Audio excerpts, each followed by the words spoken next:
Tere! Mul ei olnud plaanis täna Hispaaniast rääkida, aga asjaolude sunnil ning eelmise video jätkuks räägime uuesti Hispaaniast. Hispaania legaliseeris üle 1 miljoni migrandi ning siis asjaolude sunnil jõudis Ceuetasse 60 000 illegaalset migranti. Siin on kaart, Hispaania, Maroko ja antud tegevus toimub meil Ceuetas, ma ei tea, kuidas seda hääldada. See on kama 2. Ühesõnaga, see on väike Hispaania enklaav, mis asub Maroko, mis piirneb siis Marokoga.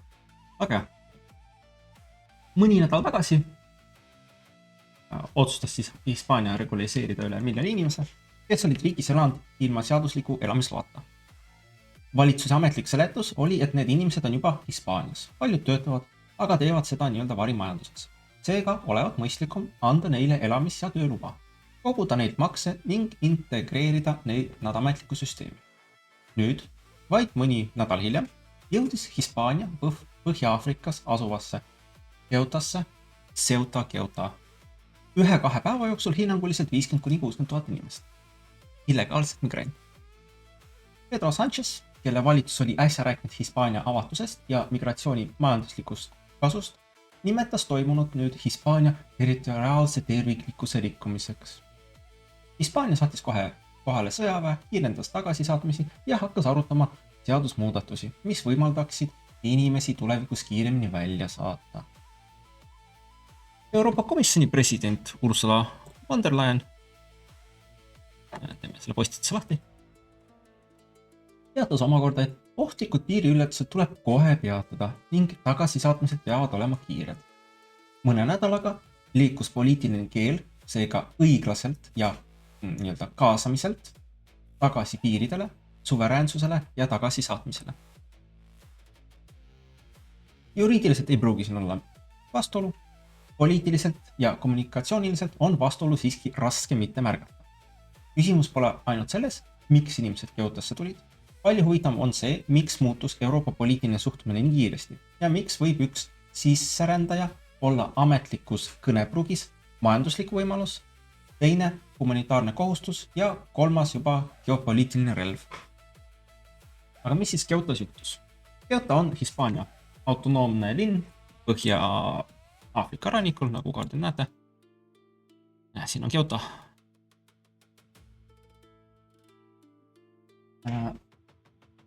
Mida ümbritseb maismaa poolt Maroko? Koos Meilaga, kus asub siin. Koos Meilaga moodustab see Euroopa Liidu ainsa maismaapiiri Aafrikaga. Hispaania siseministeeriumi hinnangul ületas piiri umbes 50 000 inimest. Ceuta kohaliku valitsuse juht Joan Jesus Vivias hindas saabunud arvuks kuni 60 000, mis vastab ligikaudu 70% linnas tavalisest elanikkonnast. Ceutas on umbes põhimõtteliselt samasugune arv kohalikke inimesi, kes elab seal. Vähemalt 57 inimest hukkus. Osa uppus, osa tallati piiritõketel tekkinud kaoses surnuks ja minu ka keegi löödi migrantide poolt maha. Siin ma lasen tagataustaks ka pilte, kus te saate ise vaadata Twitterist ja YouTube'ist, saate ise uurida. Ma ei hakka neid siin taskma, lihtsalt sellepärast, et äkki keegi blokib mu video ära. Aga jah.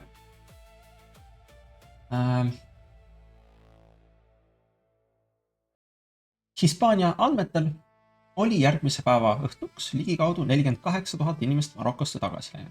Paljud neist vabatahtlikud. Ehk siis eilseks ööks. Sest Ceutas ei olnud neile piisavalt toitu, peavarju ega reaalset võimalust kohe mandri Hispaaniasse edasi liikuda. Ma tuletan meelde, kui te peate vaatama seda 60 000 inimest, vaadake seda kui sõjaväge. sõjaväge jah, mitte sellepärast, et see on mingisugune hõivamine ja nii edasi, nii edasi, nii edasi. ei, puhtalt logistiliselt. kui sul on 60 000 inimest, sa pead neid toitma, sul peab olema kütuseid neid transportida. On ka üks põhjus, miks räägitakse, et see oli kellegi poolt tehtud. Sest nii suur hulka inimest liigutada on raske. Ning kui nad satuvad ühte väiksesse linna ja nad järsku kõik tahavad õhtul süüa, siis tekib kohe probleem. Isegi kui neil on raha, millest nagu raha, et toidu eest maksta, ei ole kohalikes restoranides ja poodides nii suurt kogust toitu, et neile neid kõik ära toita.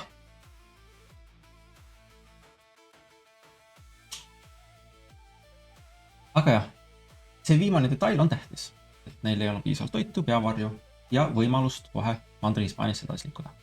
Ceutasse jõudmine ei tähenda automaatselt vaba pääsu Mandri-Hispaaniasse ega ülejäänud Euroopa Liitu. Samuti ei tähenda see, et uued saabujad pääseksid varasemasse regulariseerimisprogrammi. See programm kehtis ainult inimestele, kes olid Hispaaniasse saabunud enne 26. aasta 1. jaanuari ja suutsid tõendada vähemalt 5-kuulist varasemat kohalolekut. Seega pole meil nii-öelda tõendeid, et regulariseerimisprogramm põhjustas Ceuta kriisi otseselt. Jätke meelde, kui te soovite midagi ametlikult nii-öelda kuulutada, et kogu see näiteks 60 000 migranti tuli sellepärast, et tehti see regulariseerimisprogramm, siis sorry, teil ei ole tõendeid ja te levitate valeinfot. See on siis, kui te üritate tõestada, et see on otseselt seotud sellega. Kui on kaudselt seotud, siis on teine asi. Aga see ei tähenda, et poliitilised signaalid ja tulevase regulariseerimise otsus ei võiks inimeste käitumist mõjutada. Otsene põhjus ja laiem tõmbetegur pole sama asi. Aga jah, täpset päeva ei saanud ennustada, kui see kõik juhtub, aga mehhanismi küll. Ceuta juhid olid juba enne massilist ületust nii-öelda häirekella löönud. 30. juulil teatas Reuters, et 1 nädala jooksul oli linna ujudes jõudnud ligikaudu 1500 inimest ning kohalik juht rääkis humanitaar- ja julgeoleku olukorra muutmisest erakorraliseks. Päev hiljem ei räägitud enam 1500-st, vaid 10 000-test. Hispaania valitsus tunnistas hiljem, et ei näinud 50 000 inimese saabumist ette. Sorry. Okei. Aga täpset arvu ja täpset päeva polnudki tõenäoliselt võimalik ennustada. Ja okei. Sellega olen täiesti nõus. Täpset arvu ja täpset päeva polnud võimalik ennustada. Kuid üldine mehhanism oli kõigile nähtav. Sul oli väikese vastuvõtuvõimega linn, sul oli Euroopa Liidu välispiir, sul oli mõni nädal varem tehtud väga laialt kajastatud regulariseerimine. Sul oli uus kohtuotsus, Hispaania kohtuotsus, mida sotsiaalmeedias tõlgendati nii, nagu ei saaks meritsi saabunud inimesi enam kiiresti tagasi saata. See oli, räägin pärast. Sul oli 21. aasta pretsedent, mil Maroko piirivalve lõdvendas Hispaaniaga tekkinud diplomaatilise konflikti ajal kontrolli ning Ceutasse jõudis umbes 800 inimest. Ja sul oli naaberriik, kes ei tunnusta Hispaania suveräänsust Ceutale. Ei olnud vaja olla selgeltnägija, et mõista, kui piisavalt paljud inimesed usuvad korraga, et piir on nõrk ja tagasisaatmine ebatõenäoline, siis nad võivad proovida piiriületust. Aga jah, vahetu kommunikatsiooniline päästik paistab olevat olnud Hispaania ülemkohtu otsus. Kohus leidis, et meritsi, Ceutasse või Melialse jõudnud inimesi ei tohi ilma individuaalse menetluseta kohe tagasi lükata. See ei tähenda, et neid ei võiks hiljem seadusliku menetluse tulemusena välja saata. Juriidiline erinevus on oluline. Smungeldaja, müügijutus, mitte eriti. Sotsiaalmeedias hakkas levima palju lihtsam versioon. Kui jõuad meritsi Ceutasse, ei saa Hispaania sind tagasi saata. Reuters rääkis 16-aastase Maroko noormehega, kes nägi Instagramis videot edukatest ületustest ja otsustas koos nõuga Kyoto poole liikuda. Kuigi nad asusid piirist umbes 12 tunni autosõidu kaugusel, teised ütlesid, et nad kuulsid avanenud võimalusest sotsiaalmeedia kaudu. See näitab, et kümnete tuhandete inimeste liikumiseks ei ole vaja tingimata üht salajast juhtimiskeskust. Piisab võrgustike efektist. Üks inimene näeb infot, teine kuuleb, et piir on avatud, kolmas ütleb, et politsei ei saa kedagi tagasi saata, neljas pakub transporti, smuugeldaja kinnitab, et praegu on viimane võimalus. Tulemuseks võib olla koordineeritud liikumine ka ilma formaalse käsu vahel. Aga kas, Maroko vaatas lihtsalt peale, see lihtsalt juhtus või on siis midagi muud. Siit algab geopoliitika. Maroko ei ole näiteks Somaalia, Liibüa või mõni muu langenud riik, mille territooriumil keskvalitsus ei kontrolli toimiva. Maroko on toimiva valitsuse, julgeolekuasutuste ja selgete välispoliitiliste eesmärkidega riik. Ta kontrollib Kyoto ümbrust ning Hispaania piirivalve tõhusus sõltub suurel määral Maroko koostööst. 2021. aastal lõdvendas Maroko piirivalve kontrolli pärast seda, kui Hispaania oli lubanud Lääne-Sahara iseseisvusliikumise Polisario juhi Brahim Kahali ravile Hispaania haiglasse. Tuhanded inimesed jõudsid Kyotosse ja sündmust tõlgendati laialdaselt Maroko poliitilise surveavaldusena. Praeguses kriisis pole tõendeid, et Rabat oleks massilise piiriületuse otseselt korraldanud. Maroko ametnikud eitavad seda ning hiljem kasutasid Maroko julgeolekujõud pisargaasi, kumminuie ja veekahurid, et järgmisi gruppe peatada. Samas nägi Associated Press, pressifotograaf, kriisi alguses Maroko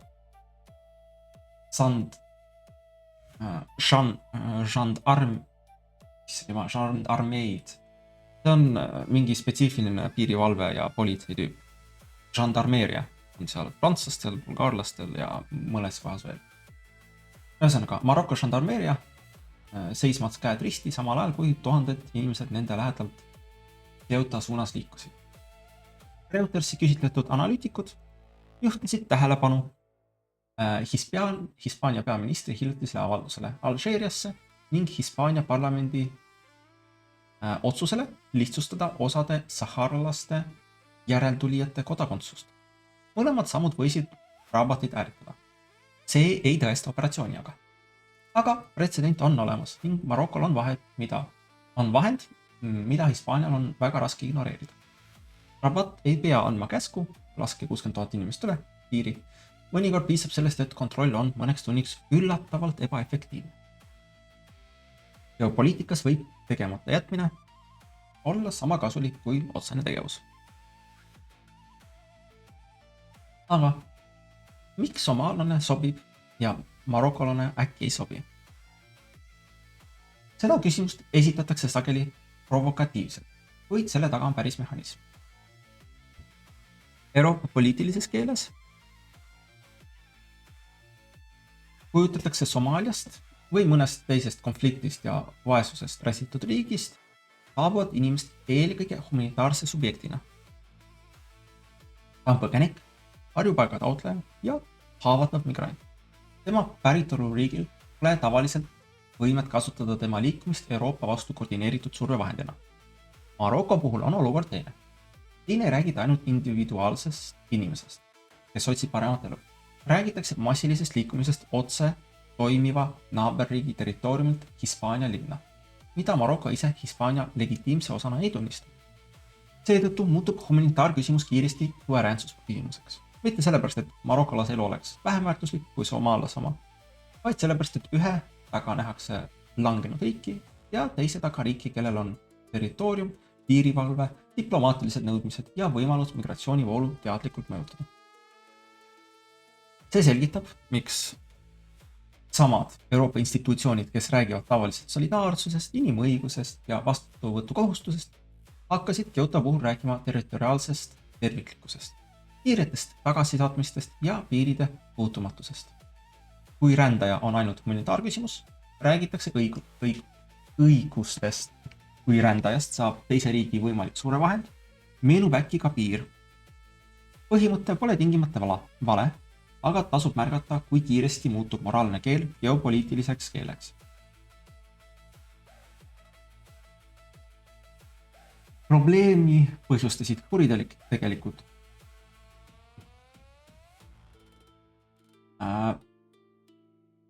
räägime natuke poliitikast, et vasakpoolsete poliitikutele on see sündmus kui päästerõngas. Sanchez'e valitsuse seletus on praegu selge. Kyoto kriisil pole regulariseerimise mingit pistmist, probleemi põhjustasid kuritegelikud smugeldajad, sotsiaalmeedia valeinfo, kohtuotsuse moonutamine ja Maroko majanduslikud raskused. Kõigis neis seletustes on tõtt. Regulariseerimine ei kehtinud uutele saabujatele. Smugeldajad tõesti kasutasid kohtuotsust, Maroko noorte tööpuudus ja kehvad väljavaated on reaalsed. Aga valitsus kasutab neid fakte ka enda varasema poliitika kaitsmisel.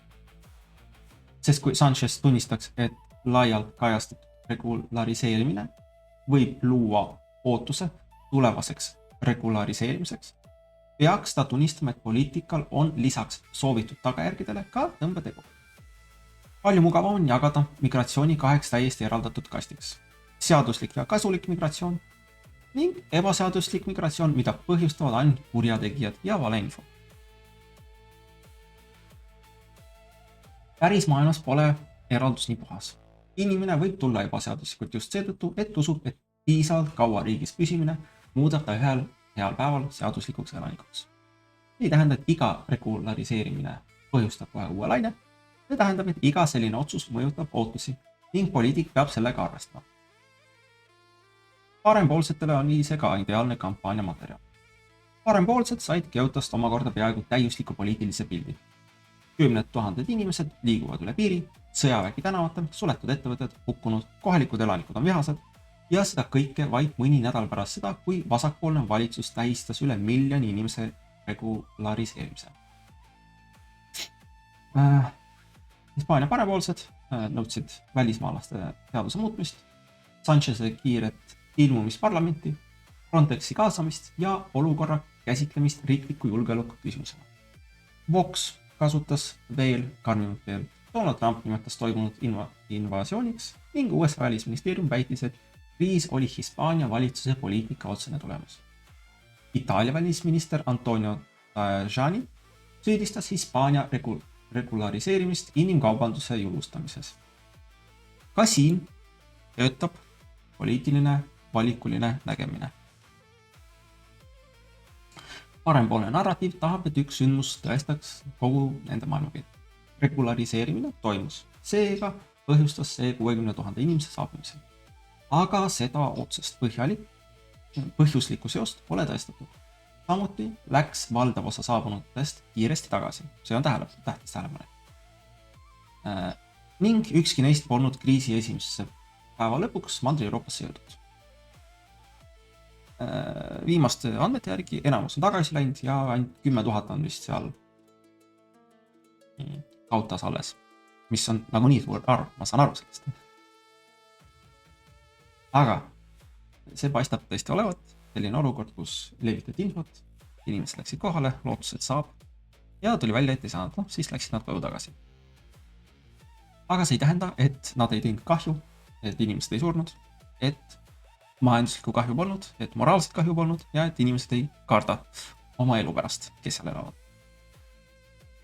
Võib-olla nüüd toimub kiire väljakolimine Kyotost.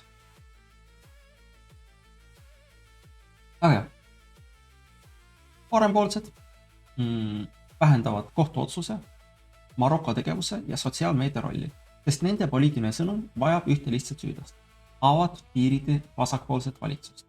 Vasakpoolsed vähendasid regulariseerimise võimaliku signaali efekti, sest nemad vajavad samuti lihtsat süüdlast. Muugeldajad, parempoolsed ja valeinfo. Mõlemad pooled kasutavad päris fakte, mõlemad valivad neist ainult endale kasulik osa.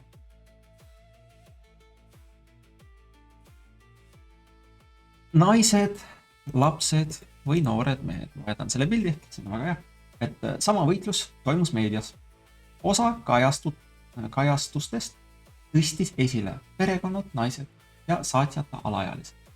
Neid oli Keutasse saabunud hulgas nagu päriselt. Keegi reaalselt oligi lapsed ja naised. Tähtis tähelepanek. Sõna laps meil kasutatakse ametlikult kõikide kohta, kes on alla 18-aastase. Kui tavaline inimene kuuleb sõna laps, siis ta arvab 8-aastane, 10-aastane, 13-aastane. Antud juhul enamus lapsi, keda siin mõeldi, olid teismelised, kes olid 17 ja 16-aastased. Nii et jällegi tuleb olla väga tähelepanelikud, mis sõnu nad kasutavad. Sest lõppkokkuvõttes kõik soovivad sinu mõtteid, sinu arvamust kallutada selles suunas, mis neile sobib. Sotsiaalmeedia videodes oli aga näha väga suuri noorte meeste ja teismeliste gruppe. Associated Press rääkis paljudest noortest marokolastest ning kirjeldas eraldi saatjata lapsi. Le Monde kirjeldas saabunuid valdavalt noorte Maroko meeste ja teismelistena. Tegelikku ja lõplikku demograafilist jaotust pole aga veel avaldatud. Seega on väide kõik olid naised ja lapsed ilmselt sama eksitav kui väide, et seal polnud ühtegi naist ega last. Kindlasti oli, aga enamus olid ikkagi mehed ja noormehed. Noormehed on ka hea sõna. Noored mehed. Mehed, kes on alla 18 aastat. Aga probleem tekib siis, kui meedia valib kõige haavatavama grupi ja kasutab seda kogu sündmuse sümbolina. Samal ajal, kui vaataja näeb oma silmaga midagi laiemat. Kui ametlik kirjeldus ja nähtav materjal lähevad liiga tugevalt lahku, siis ei veena ajakirjanik enam inimest. Et pilt sõltub väga kontekstist. Panen teile taga taustaks. Ma loodan, et kunagi see kvaliteet läheb paremaks. Aga pead ei anna.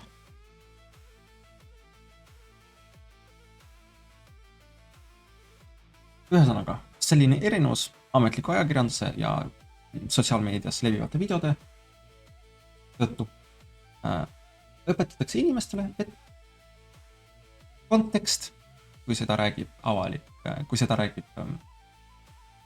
ajakirjandus, tähendab tavaliselt ebamugava osa peitmist.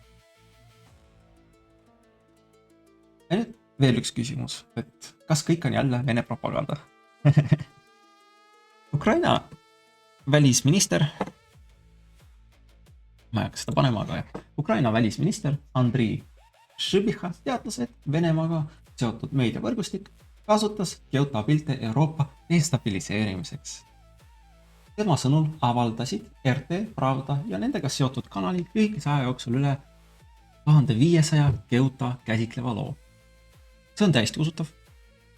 Venemaa kasutab Euroopa migratsiooni, kuritegevust ja poliitilist polariseerimist propagandas, sest nende teema lõhestavad ühiskond. Täiesti normaalne.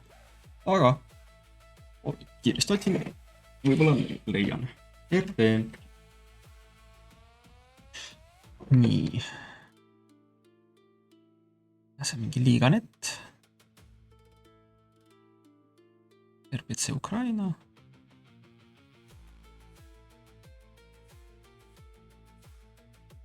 Ühesõnaga ja. Ühesõnaga.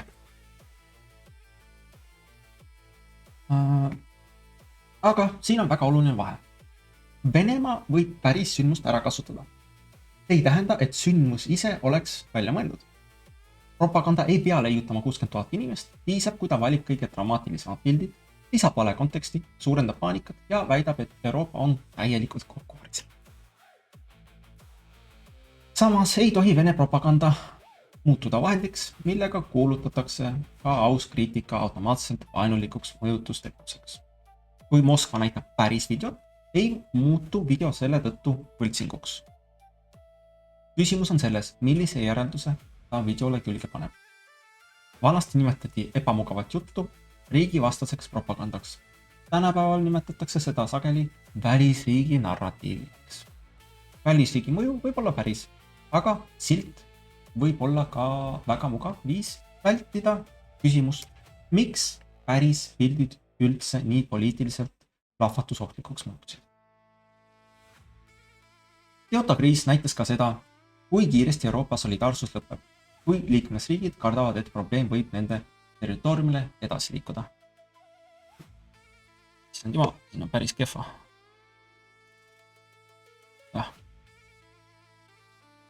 Itaalia teatas ajutiste piirikontrollide taastamisest Hispaaniaga.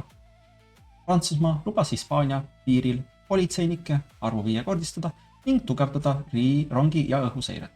Euroopa Komisjon kinnitas, et Kyotosse saabunud inimestel pole automaatset õigust Mandri-Hispaaniasse või teiste Euroopa Liidu riikidesse liikuda. Rooma ja Pariis ei reageerinud ainult julgeoleku andmetel. Nad reageerisid ka oma valijatele. Giorgia Melonil on kasulik näidata, et ta kaitseb Itaaliat Hispaania nõrga poliitika eest. Prantsuse valitsusel on kasulik näidata, et olukord on kontrolli all enne, kui Marine Le Pen jõuab öelda vastupidist. Sanchez'el on kasulik näidata, et probleem lahendati kiiresti ja enamik saabunud läks tagasi. Kõik kaitsevad piiri. Aga sama palju kaitstakse ka oma poliitilist osa. Mis siis tegelikult juhtub? Kõige ausam vastus on, et Kyoto kriisil polnud ühte põhjust. Maroko majanduslikud probleemid tekitasid suure hulga inimesi, kes tahtsid reaalselt lahkuda. Sotsiaalmeedia ja smugeldajad lõid arusaama, et saabunud inimesi ei saa tagasi saata. Kohtuotsus andis sellele kuulujutule usutava juriidilise tuuma. Hispaania varasem regulariseerimine võis tugevdada üldist ootust, et isegi ebaseaduslikud riiki jõudnud inimene võib piisavalt pika aja järel legaalse statuse saada. Mis on teise?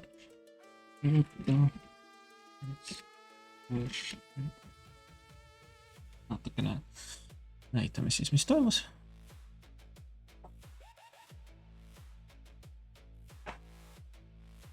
Ja teise, jah. Kyoto piirivalve polnud selliseks massiks ette valmistanud.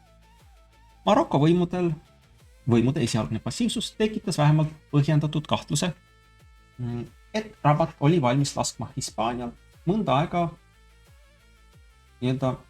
tagajärgi tunda. Ja siis kasutasid sündmust kõik. Smugeldajad kasutasid seda müügiks, Maroko võis kasutada survet diplomaatiliseks signaaliks, parempoolsed kasutasid seda tõendina avatud piiride läbi kukkumisest. Vasakpoolsed kasutasid smugeldajad ja Vene propagandat, et vältida arutelu oma poliitika üle.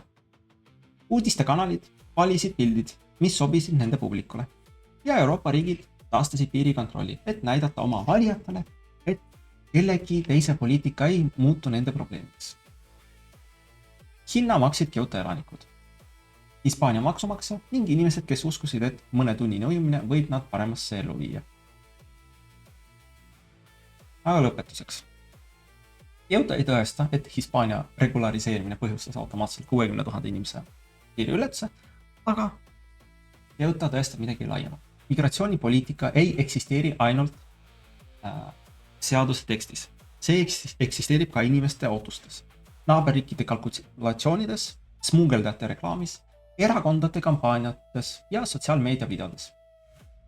Ka valitsus regulariseerib üle miljoni inimese. Võib ta Madridis seletada, et tegemist on ühekordse võtmega neile, kes elasid riigis juba varem. Marokos võib sama uudis muutuda sõnumit. Hispaania annab lõpuks paberit.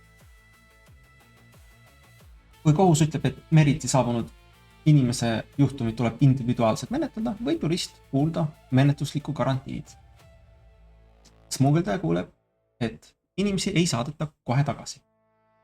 Ja 10 000 inimesed saabuvad korraga, avastavad poliitikud äkki, et piirid polegi rassistlik mineviku nähtus, vaid riigi üsna praktiline osa. Selle loo kõige olulisem õppetund pole seega see, kas vasakul või paremal on täielikult õigus. Õppetund on see, et poliitika peab töötama ka maailmas, kus teised osalised pole heatahtlikud.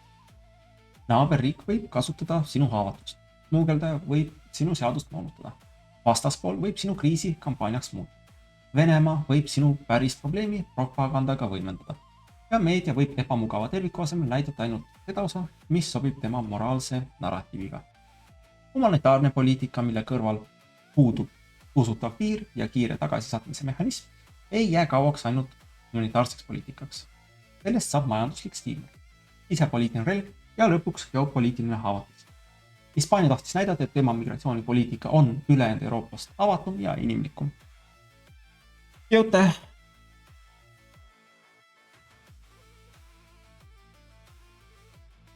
Jõute avastas, et avatud sõnumit kuulevad ka need, kellele see polnud mõeldud.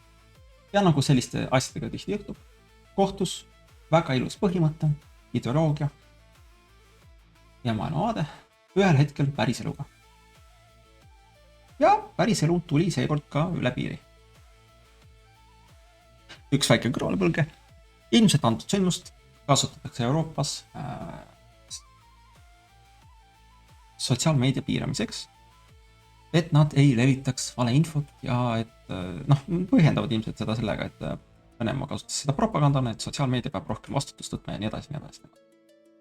Aga lühidalt. Jätke meelde, lapsed, te väärite seda valitsust, mis teil on.